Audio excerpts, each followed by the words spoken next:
Captain Elena Vasquez watched the tactical display with growing unease as the Zephyrian fleet maintained their aggressive formation just beyond the neutral zone. For 3 weeks, the standoff had stretched both fleets to their breaking point. Her ship, the New Geneva, along with 12 other vessels of the Terran Defense Force, faced off against an equal number of sleek alien warships whose crystalline hulls gleamed like deadly jewels against the starfield. "Captain," reported Commander Liu from the communications station, "the Zephyrians are demanding we withdraw from the Kepler 442 system within the next 6 hours, or they'll consider it an act of war." Elena rubbed her temples. The mineral-rich system had been discovered simultaneously by both species, and neither was willing to back down. What had started as a territorial dispute was rapidly escalating into something that could engulf the entire galaxy. "Sir," interrupted Lieutenant Torres from sensors, "I'm detecting a massive gravimetric disturbance approaching from Sector 7. Something big is coming out of hyperspace." Elena straightened in her command chair. "How big?"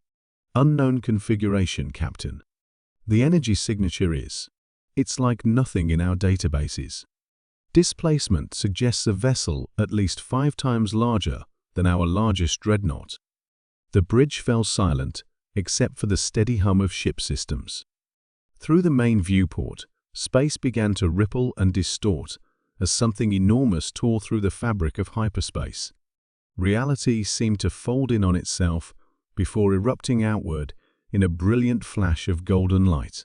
When the energy dissipated, both human and Zephyrian fleets found themselves dwarfed by a colossal vessel that defied every principle of modern ship design. The newcomer was ancient, beyond measure. Its hull bore the scars of countless battles, yet it radiated a power that made every sensor array scream warnings. Along its massive flanks, arcane symbols pulsed with an inner fire, and weapon emplacements that belonged to no known technology bristled like the spines of some primordial beast. "Mother of God," whispered Commander Liu.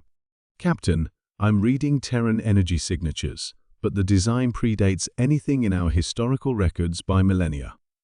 Elena's hands gripped the armrests of her chair. "Are you saying that's a human ship?" Before Liu could respond, every communication system in both fleets activated simultaneously. A voice filled the void, ancient, weary, yet carrying an authority that seemed to resonate in the very atoms of space itself. "I am Commodore Marcus Kane of the Earth vessel Eternal Vigil. I have slept for 10,000 years, waiting for the day when humanity would need the old ways once more." Elena's blood ran cold. She knew that name from the most classified archives of Earth's military history. Marcus Kane, the legendary commander who had led humanity's first interstellar warfleet during the Great Expansion. According to the records, he and his ships had vanished without a trace, at the height of their power, becoming nothing more than myth and legend. "This is Captain Vasquez, of the TDF New Geneva," she transmitted. "Commodore Kane, if that's really you, we need to discuss." Kane's voice cut through her words like a blade. "There is nothing to discuss, Captain.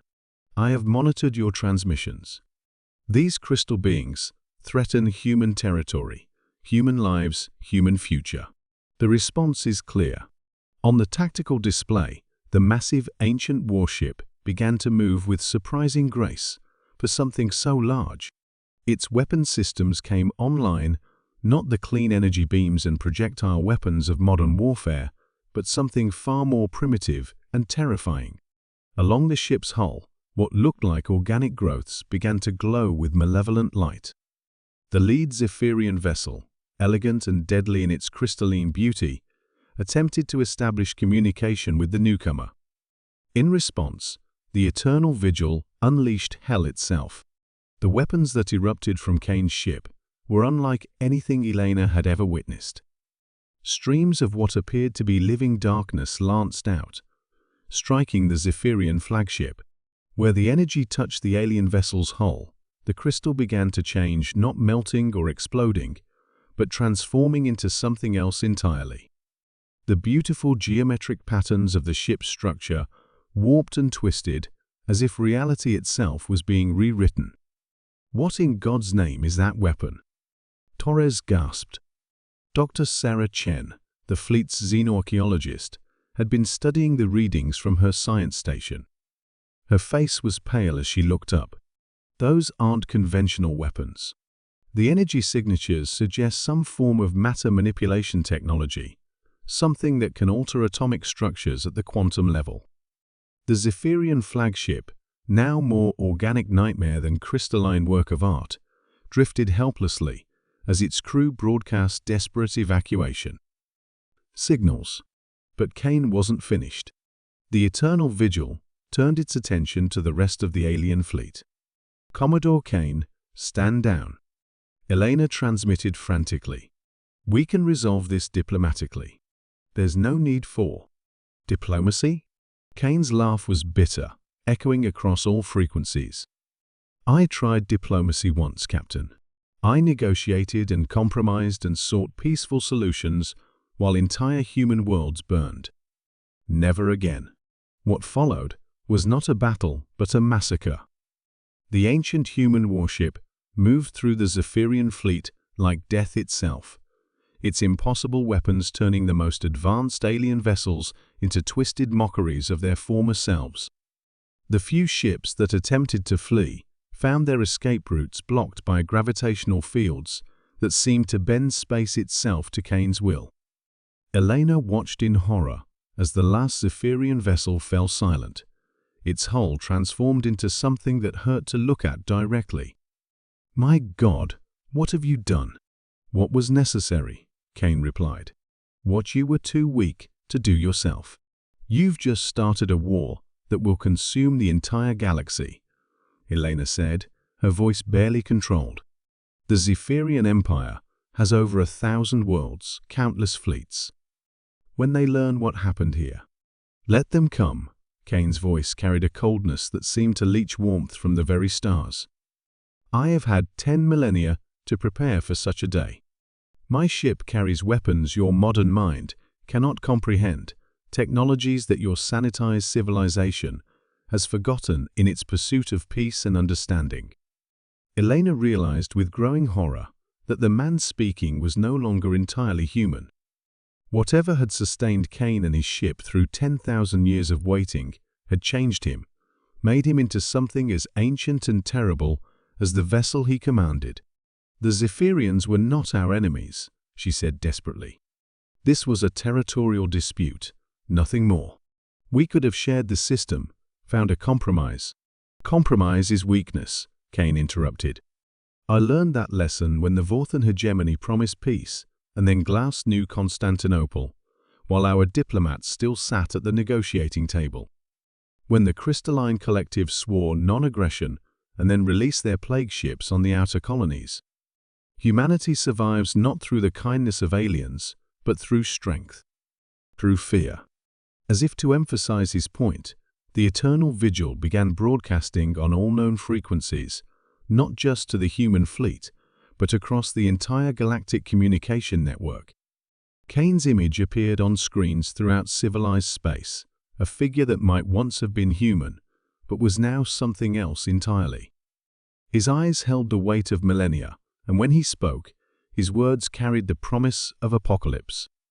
"I am Marcus Kane, and I have returned to remind this galaxy why humanity once ruled the stars. To every species that hears this message, humanity claims its rightful place as the dominant power in this galaxy. Submit or burn." Elena watched her tactical display light up with emergency signals as every major alien power began mobilizing their fleets. The Andromedan Commonwealth, the Voidwalkers, the machine collective species that had never cooperated before were now transmitting coordination codes as they prepared to face what they perceived as an existential threat to all non-human life. "You magnificent bastard," she whispered, finally understanding. "You didn't just start a war. You've united the entire galaxy against us." Kane's ancient laughter filled the comm channels one final time. "Yes, Captain. And when they come, they will find that humanity remembers how to fight wars the old way. The way that wins." As the eternal vigil vanished back into hyperspace, Elena stared at the expanding field of debris that had once been a diplomatic crisis. In the space of hours, a minor territorial dispute had become the spark that would ignite the greatest galactic war in recorded history. She opened a channel to Earth Command, knowing that her next words would doom billions of lives across countless worlds. "This is Captain Vasquez. Priority Alpha transmission. As of this moment, humanity is at war with everyone." The stars themselves seemed to dim as the galaxy prepared for a conflict that would reshape the very fabric of civilization itself.